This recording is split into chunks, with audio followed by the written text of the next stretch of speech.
Home delivery অর্ডারে রান্না করার পরে নিজেদের জন্য রান্না করার আর টাইম থাকে না বলে আমি যেটা ডেলিভারিতে দিই সেই খাবারটাই একটু বেশি করে বানিয়ে নিই, যাতে সেটা দিয়ে নিজেদের খাওয়াটাও হয়ে যায়। কারণ আমার জন্য আলাদা করে রান্না করার টাইম আর বেঁচে থাকে না। এই যেমন সেদিনকে পাবদা মাছের ঝালের একটা অর্ডার ছিল, তাই সবাইকে ডেলিভারি দেওয়ার পরে দুটো এক্সট্রা মাছ আমি রেখে দিয়েছিলাম নিজেদের জন্য, কারণ যাতে আমাকে দুপুরে আর রান্না করতে না হয়। কিন্তু সারপ্রাইজ, মাছটা খেতে গিয়ে দেখলাম মাছটার পেটের মধ্যে বড় একটা ডিম। পাবদা মাছের মধ্যে ডিম পেলে তো আমি বেজায় খুশি। অনেকে আবার পাবদা মাছের পেটে ডিম পেলে পছন্দ করে না, কিন্তু আমার যে কোনো মাছের পেটেই ডিম থাকুক না কেন, সেটা আমার সব থেকে বেশি প্রিয় জিনিস।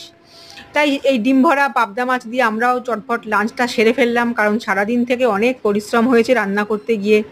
অনেকেই বলে তুই তো লোকের পয়সাতেই খাচ্ছিস, কিন্তু আমি মনে করি লোকে যেমন চাকরি করে ব্যবসা করে খাওয়ার জন্যই তো।